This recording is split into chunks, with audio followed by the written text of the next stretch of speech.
Hey, what's going on, guys? Welcome to another edition of the Bryan Turner Basketball Podcast.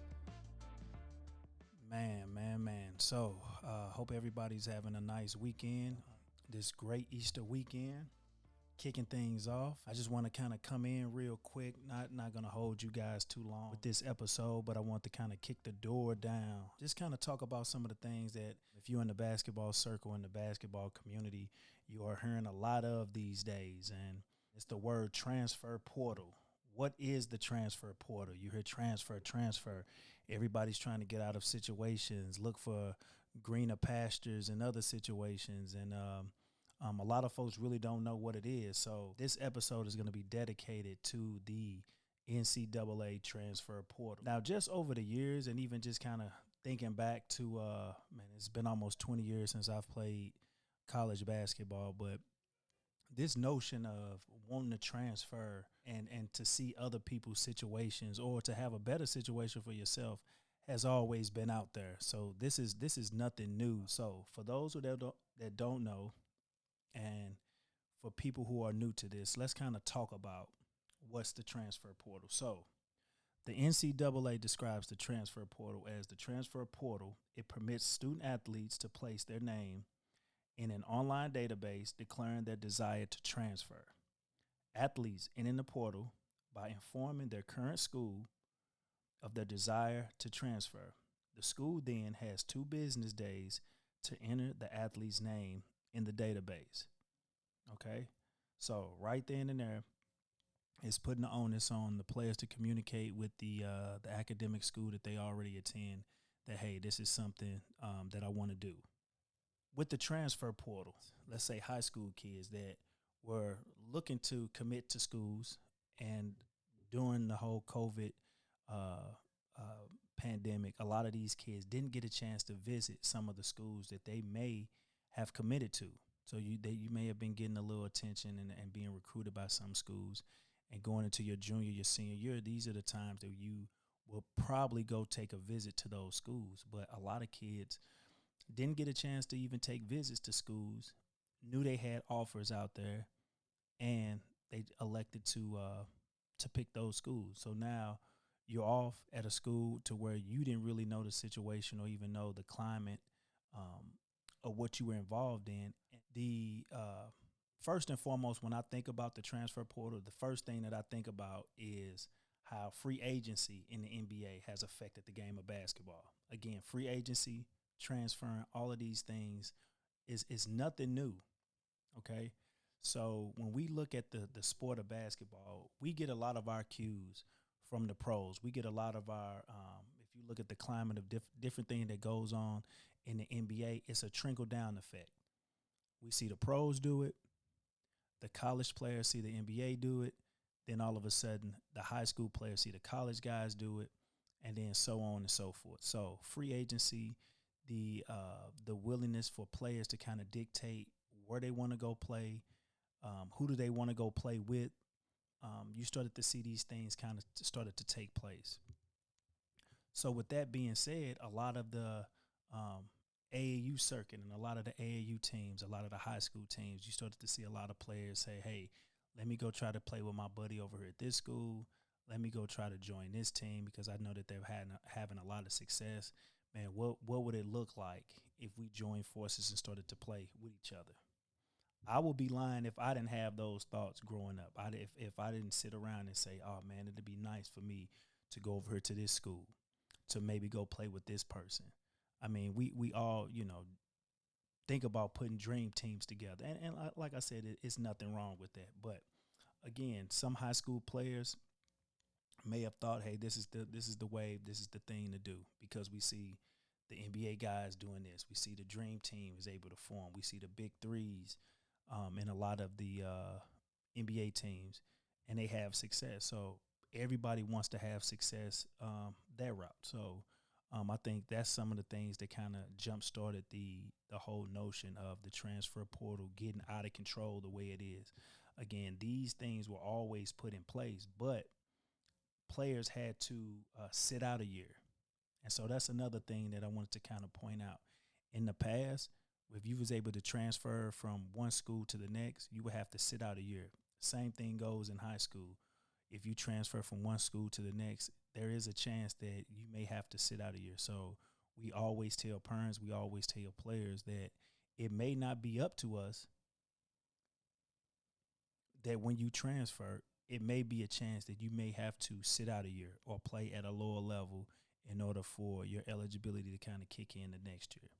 The NCAA pretty much just said, all right, during this pandemic year, we're giving everybody one time to transfer without being penalized, and you will be instantly able to play that next year.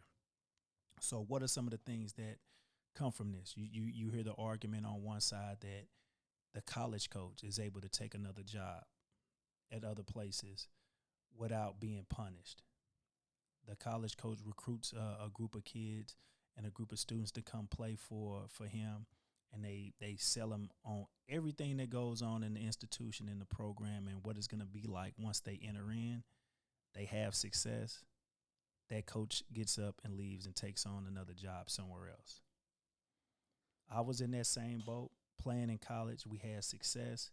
My coach was able to propel the success that we had to another college job. And it not only happened 1 year, it happened 2 years back to back, my junior year and my senior year of college, which, again, like I'm saying, that I've been in pretty much a lot of these kids' shoes that have that notion of, man, what do I do?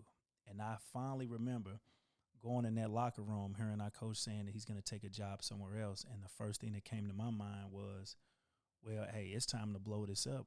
We all need to reevaluate what needs to happen. And I would be lying if I sat back and said that these type of things didn't go through my mind. So I understand where a player may say, man, I'm not having success, or a coach leaves and, hey, it's time for me to get up and go and try to find another situation. I get that. So let's kind of talk about the whole notion of the transfer portal and the pros and cons with this. So again, the deadline is coming up. May 1st is the deadline to enter the transfer portal, to let everyone know, hey, I'm out there. And based off just past history, and this goes into recruiting, man, guards are going to be the easiest find. If you're big, you can get picked up real easy. And again, it goes to those Power 5 schools that it's a trickle-down effect. The Dukes, the North Carolinas, the UCLAs, the Michigan States, all these big schools are going to have the pick of the litter of who are the top players coming out and who are the top players in the transfer portal. They'll be able to just pick and get the guys that they want right off the bat. So, again, last spring, it was 1,400 students that entered it.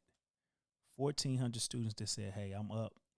I want to put my name in there, and I want to see what's going to happen. Everyone last year received a waiver to transfer last spring. That may not be the case this year, okay? And what I mean by waiver is that you may have to go in front of some type of appeal board and give reason to why you want to transfer. And again, they may grant you permission to transfer without having to sit out a year, and they may not. All right, so it's kind of like a coin flip. And again, this is considered free agency in college basketball. And again, this is something that we've seen a while in the NBA. So again, the from the top down, the things that happen in NBA has made its way into college sports. So again, this is just a way of saying college free agency. I think another notion that is going on with the athlete nowadays is that I feel like kids are looking for just another opportunity to be courted, another opportunity to be recruited all over again. I mean, we live in a society where, kids want to be praised. They want to be praised so much. And I don't want to sound like the old man with, get off my lawn. But at the same token, I kind of feel that way that, on a day-to-day basis, we have to keep praising some of these student athletes. And I think they kind of feel like, hey, I went to a school. I had a lot of attention coming out of high school, had a lot of attention at the beginning of my career at this school, and I'm not really getting a lot of that praise that I used to have. So, hey, man, what is it like over here at this school? What is it like if I packed up and left and went over here? You know, they want to feel that all over again. So I think that the courting process, the recruiting process is something that a lot of these student athletes want to feel all over again. All right. But it comes down to young player, young man, young woman, know your worth. Know your worth. You should know what you bring to the table. And you should have authentic people around you telling you what you need to work on, what you're not good at, and what you are good at. And from that should be your motivation factor to get better, to do the things that you're not good at, and to work at this, because a lot of times that we look around and we see that it was no difference between your situation at the last school that you attended to the school that you attend right now. So these traits and these different things seem to follow you and carry on with you throughout life. And that's something that I would hate for a young person to constantly have to go through, is constantly looking for a way out, constantly not being able to face some type of adversity and then overcome that adversity. Stop searching for what someone else has, or looking at something that someone else has and say, man, I want that. No, we don't want to go down that road, because eventually you're going to keep having those traits no matter what throughout life. Okay. So if nothing else that you pick up from this episode, just just have that notion to just know your worth. Know your worth, young player. Know your worth, young man. Know your worth, young woman. Know your worth. Know what you bring to the table. Now, I wrote down some notes, and I want to just kind of put this out here. The process offers some uncertainty for some. Okay. So when you do decide that I want to go over here to this other school, it's going to be some uncertainties right off the bat. But again, this whole notion of the transfer portal can be viewed good for some, can be viewed bad for some. You have to know your worth. Okay. Shout out to Coach Carl Reed. I was able to pick something up that he posted the other day. And if you're not following Carl Reed on Twitter, man, this man drops gems left and right.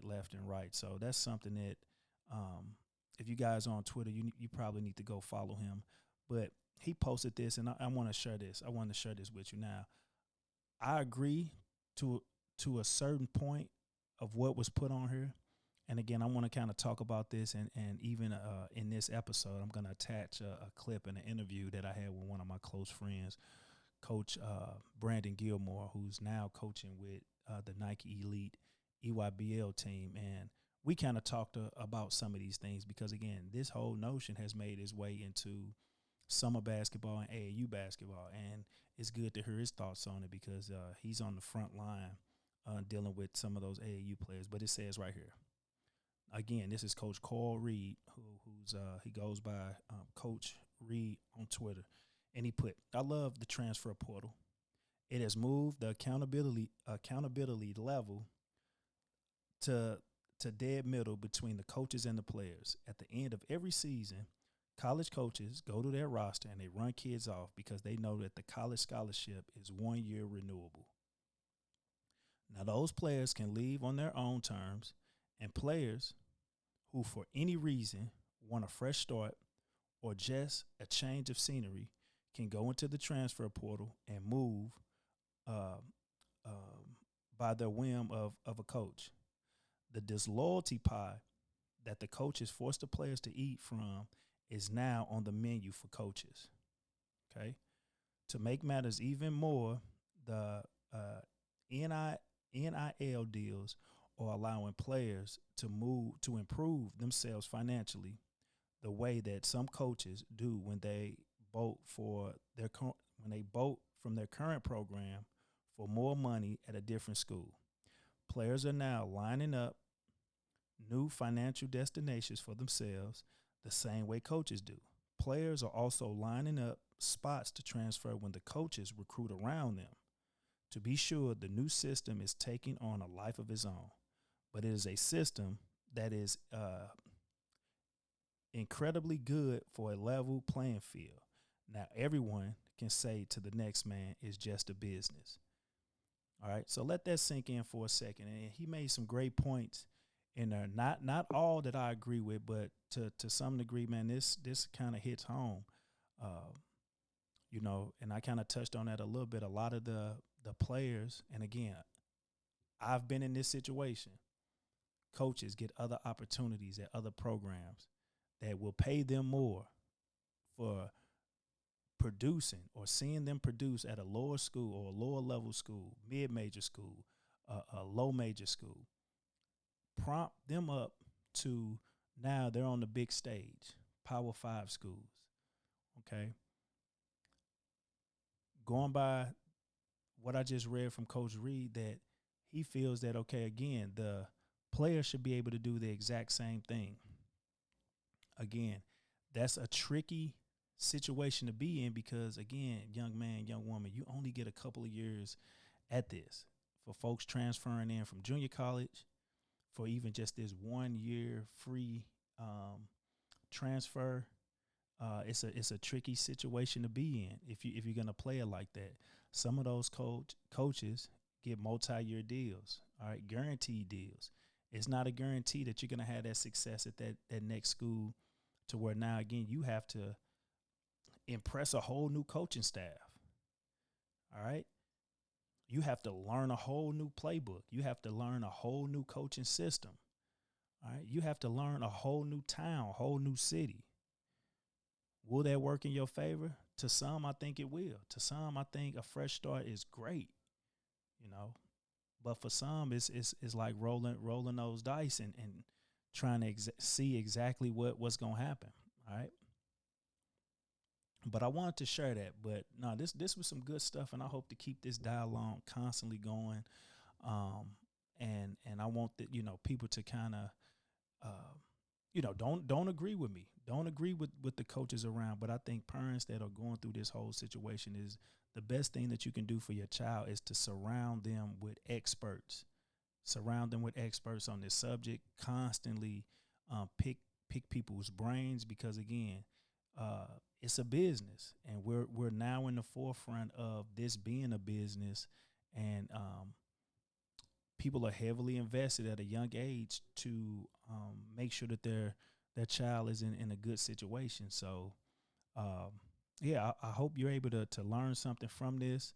What I'm going to do is I'm going to attach the interview with Coach Gilmore. I hope you guys enjoy this quick little clip of us talking about the transfer portal. If you haven't, make sure you hit the like button, hit the subscribe button. I don't ask for a whole lot. All I ask for is the support of you guys hitting the subscribe button and the like button moving forward. So till next time, hope you guys enjoyed this episode. And this is what? How many years total have you been doing AAU/elite summer basketball? I started in 2007. So 2007. No, I started in 2008. So this is my 14th year. 14, some year like 14, 15th year. It's been a minute. Okay. And then even from just the conception of the EYBL, like when you first heard the whole concept of it, like what was your first thoughts of, like what did it mean for it to be an elite youth basketball league? Because at the time it was never a league per se. Everybody was just playing in just the initial tournaments spot. It's big. Like it really they got rid of like they really got rid of like 20 teams that was playing in different kind of leagues and got it down to 40 teams.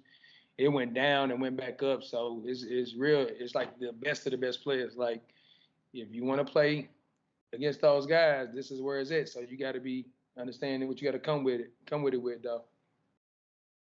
Yeah. So and from just you seeing it, and you can pretty much seen all of the greats, that whatever the NBA is made of right now, people got to realize like this is like the birthplace of the next generation of the NBA Yeah, players. Would you say that?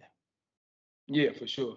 Everybody didn't play for some of these teams, so yeah, I didn't see all these guys go, especially like all the guys that came out in the last 10 years since about like Bryan class since about 2011. Most of the guys that came in the league since that 2012 draft class have been part of the EYBL, so I didn't see most of them play before. So what do you think is like? So you able to spot talent like right on just from just like Yeah. the eye, like soon as you see it. What are some of the characteristics would you say that kids possess at like the ninth grade year, and then some or in the eighth grade playing, some are blessed to be in the eighth grade playing EYBL. But what would you say as far as like your first contacts looking at characteristics of a player in the EYBL that you can say, oh man, he gonna be legit? What do you think some of those characteristics are? Competitiveness, like being able to compete. Like you can see that out. Like some guys are just alpha dogs. You can see that. Then of course it gets to like size and athleticism and overall skill set. Just all that. But you got to be able to compete first. And you got to be tough, and then you can see who the alpha dogs are.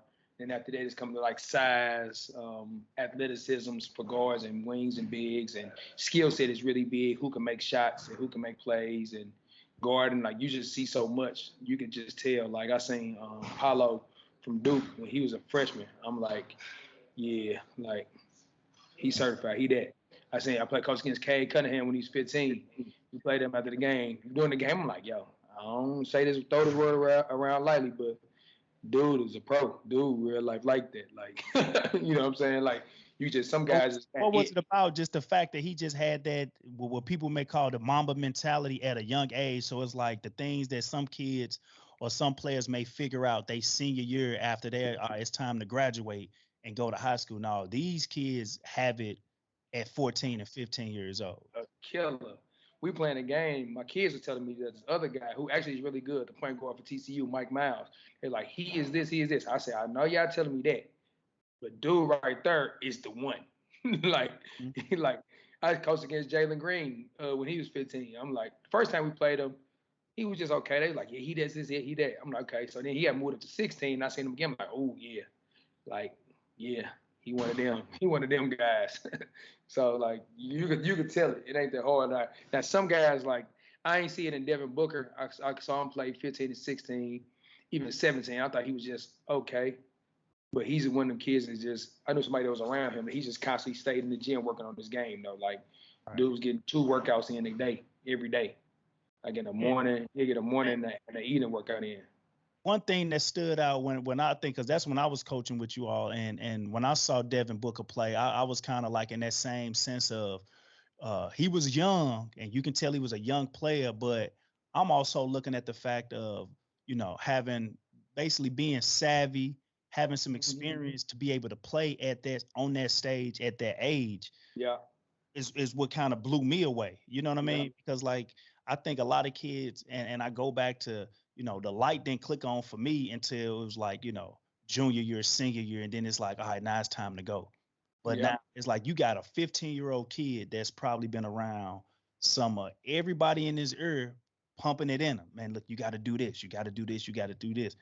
What would you say? What's the thin line between and we can just say, parents or just, people that's in your corner. What's the thin line between, somebody rooting somebody on and then somebody stepping over that boundary to where they're doing a little bit too much and it can kind of hurt a kid's process moving forward and trying to get better.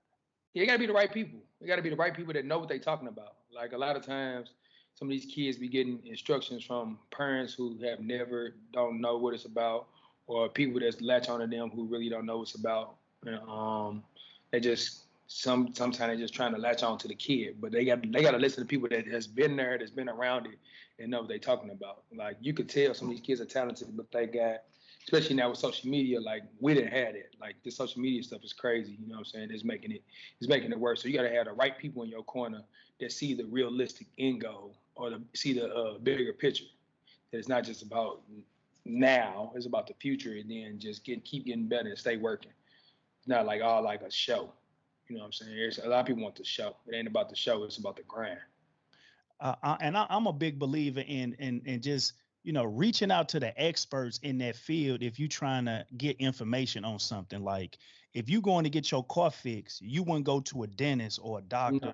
Right. to try to get your car fixed. And I think that's the same thing that I feel like a lot of parents should approach when they stepping into this space of having like an elite player to where, okay, all right, I'm gonna surround him around the right programs and the right platforms. But at the Mm. same time, I want to be able to reach out and talk to the experts, whether it be their coach, whether it be their high school coach, the AAU coach, the trainer. But I'm gonna take advice from them before I take advice from somebody in my family, which they're gonna have a sense of bias to it anyway, because I mean, rightfully so. If that's a person in somebody's family, yeah, they're gonna try to, give them the best advice that they can. But at the same time, just having experts around. Would you say that that's the case? Yeah, you get touchy with the trainer part, like the high school coach, the AAU coach, as long as the good coaches. Like it's bad high school coaches, bad AAU coaches. So as long as it's bad trainers, like everybody, I'm a trainer, but it's like everybody say they're a trainer now, and it's not. I done seen some stuff that's terrible. You know what I'm saying? Like, why are they doing this? Like, it doesn't make any sense. But even like you got to have the right high school coach. You got to have the right AU coach. You have to have the right trainer. So it's like can't just have them titles. It got to be the right people that actually know what they're talking about, that know what they're doing. Like I'm probably blessed because I kind of touch all three of them. I'm a high school coach. I'm a AAU coach, and I'm a trainer. And I did a lot of stuff at the highest level. So I didn't seen a lot, but it's a lot. There's a lot of people that they can tell you that, but they don't. They still not. You know what I'm saying? It still ain't where it's be. So But how is that? Because like you said, nowadays, man, you got some of everybody that if they played in any type of league that can shoot a ball, dribble a ball, that all of a sudden this person's trainer, that person's trainer. Like when did you start seeing it get a little sticky and a little iffy? in Because the like like in the growing last up, 5 years, we played a lot. So the you do. specialized trainer wasn't really a thing. I think only like a couple people that I knew had like trainers or maybe like, shooting coaches, but you only Action. did those things because you were trying you were kind of like I ain't gonna say bad at it, but you needed to improve on it. So you went and got a specialized coach. Now everybody feels like they need a specialized coach to teach them something. So when did you see the game started getting watered down with the whole training concept? In the last 5 years, it got crazy. Like I guess like when I was in college, we ain't had nobody working us out. So how I got started, I was just working everybody out in the summertime. But like these are drills we do at school. Like let's do these. And then I started like getting like the younger guys like Terry Evans and Alex and all them, and Baby James and all them. So Poke and all them. So, but it was cool. It was still cool then. It was even cool a while ago. But now like the last 5 years, it's been horrible. Like I be watching stuff. I don't really watch people YouTube stuff, but now I be seeing stuff on Instagram, like just be popping up with like kids around here doing stuff. I be like, bro, like what does this do? Like what does it pertain to in the game? Like I'm not really a big gimmicky person, but some of the stuff I be seeing, I be like, but you see why kids do certain stuff in the game though. So I like probably like the last 5 years, it's going crazy right now. It used to be like people like just popping up training now, like yeah, no, it's So, weird. so as a, because I mean, you like you said, you cross over three of the areas. As a high school coach, how frustrating is that? Because a lot of times, we may have a certain system that we're trying to get certain things accomplished. When it comes to just putting our system stuff in, and now you got a kid that regardless of what your system may say, this is what we're working on. He's coming in trying to do all of these things that his trainer is teaching him. Do trainers or these skill guys, do they ever reach out to the high school coaches and just say, hey coach, well what do you think little Johnny need to be working on, so when he's working out with me, I can kind of help him on that? Do people have that expert Sometime, come to you on those type of things? sometime. Like with me, like I'm as my kids are in the gym, I just want them with being in the gym, working on something that they can use. Like I'm not for to go tell the trainer, hey, he need to do this, but he's not for to go like say a post player, he's not free to come down, do 7 combos into a step back. You know what I'm saying? Or he's not free to come out. He's not about to come off of like a lot of ball screens. Or he's not. Everything got to be realistic to your game. You know what I'm saying? To your game. So like, I'm not going to tell a trainer to go, he need to do this. But it has to be something to help them get better. It got to be game-like simulation. You know what I'm saying? It got to be stuff that you can actually use, like with your ball handling, with your moves, with your finishes, shots, getting stuff into shots, coming off handoffs. It got to be something like with, you know what I'm saying, that's going to work in the game, no matter who you playing for. Like in the off season, like the kids just got to go get better. You know what I'm saying? It ain't about my system in the off season. Now when it's my time, it's my time. Right. But in the off season, it's more your time. But you got to be doing the right stuff.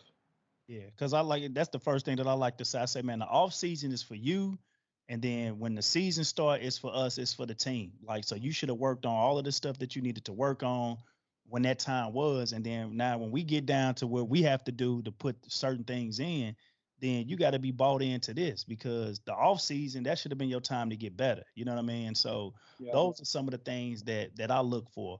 What can you say about and I mean we've always had this at the high school level, but now it's starting to people say it's getting out of control with the transfers, but I want to hear your opinion on the whole transfer portal. Is it good for the game? Is it bad for the game? You know, we have players right now that we've coached that, you know, that I'm all in favor as, you know, if you go through a transition of you pick a school right off the bat, if this school it wasn't the right fit for you, then by all means leave and try to get better because at the end of the day, everybody wants to be able to play and have a good college experience.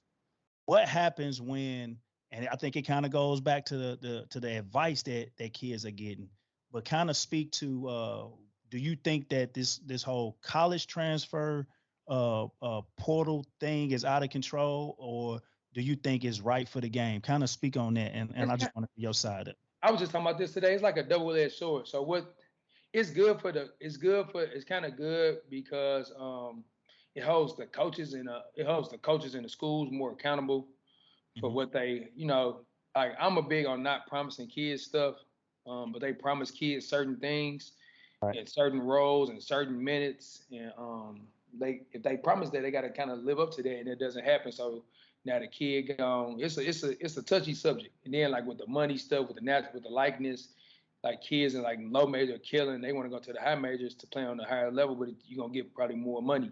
But like it's a touchy subject, and then it kills high school kids though. It kills high school kids because colleges aren't talking about high school kids unless you're like a top 250 kid or you're an absolute program match. It's killing the high school kids, but it's kind of trickling. But it's been like this for a while. Like all these kids is probably transferring.